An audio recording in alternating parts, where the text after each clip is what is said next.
চৰকাৰী কাৰ্যসূচীৰ বাবে আৰু বাছ ভাড়ালৈ নিদিয়ে বাছ মালিক সন্থাই। লোকসভা নিৰ্বাচনতো চৰকাৰক সহযোগিতা নকৰাৰ হুংকাৰ দিছে বাছ মালিক সন্থাই।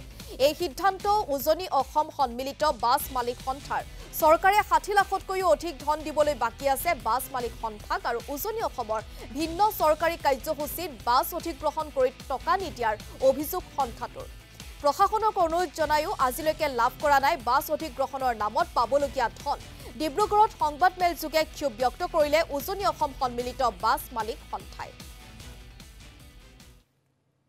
প্ৰশাসনৰ পৰা প্ৰায় 60 লাখ মান টকা পাবলৈ আছো আৰু বিশেষকৈ আমি 16 অক্টোবৰ আৰু 12 অক্টোবৰ দুখন প্ৰগ্ৰেম ইয়াত হৈ গৈছিল। 16 অক্টোবৰত মুখ্যমন্ত্ৰী মহোদয়ৰ ইয়াত প্ৰগ্ৰেম আছিল। তাৰ কাৰণে প্ৰায় আপোনালোকৰ 550 গাড়ী অধিগ্ৰহণ কৰিছিল। অধিগ্ৰহণ বুলি নহয়, একচুৱেলি আমাৰ ডিব্ৰুগড় জিলা সমিতিৰ লগত তেওঁলোকৰ এটা মৌখিকভাৱে আলোচনা হৈছিল প্ৰশাসনৰ। তেখেতসকলক 550 ওপৰত গাড়ী লাগে আৰু যিহেতু ইয়াত ডিব্ৰুগড়ত সিমানখিনি গাড়ী নাছিল, সেইকাৰণে তেওঁলোকে যোৰহাট, শিৱসাগৰ, গোলাঘাট, লখিমপুৰ, ধেমাজিৰ পৰা গাড়ী আনিছিলে আৰু তেওঁলোকে আমাক কৈছিল যে ইমানখিনি পইচা দিয়া হ'ব, 50% এতিয়া দিছোঁ আৰু 50% পিছত দিব গভৰ্ণমেণ্টে।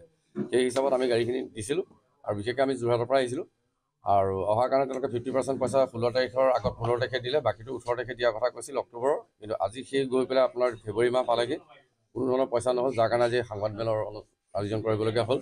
আৰু এই পইচাটো খুব সোনকালে প্ৰশাসনক আমি অনুৰোধ জনাইছোঁ যে তেখেতসকলে আমাক ক্লিয়াৰ কৰি দিয়ক। কিমান ভাল এজন মুখ্যমন্ত্ৰী মহোদয় ইয়াত থকাৰ অৱস্থাত এই বস্তুটো হ'ব নালাগিছিলে।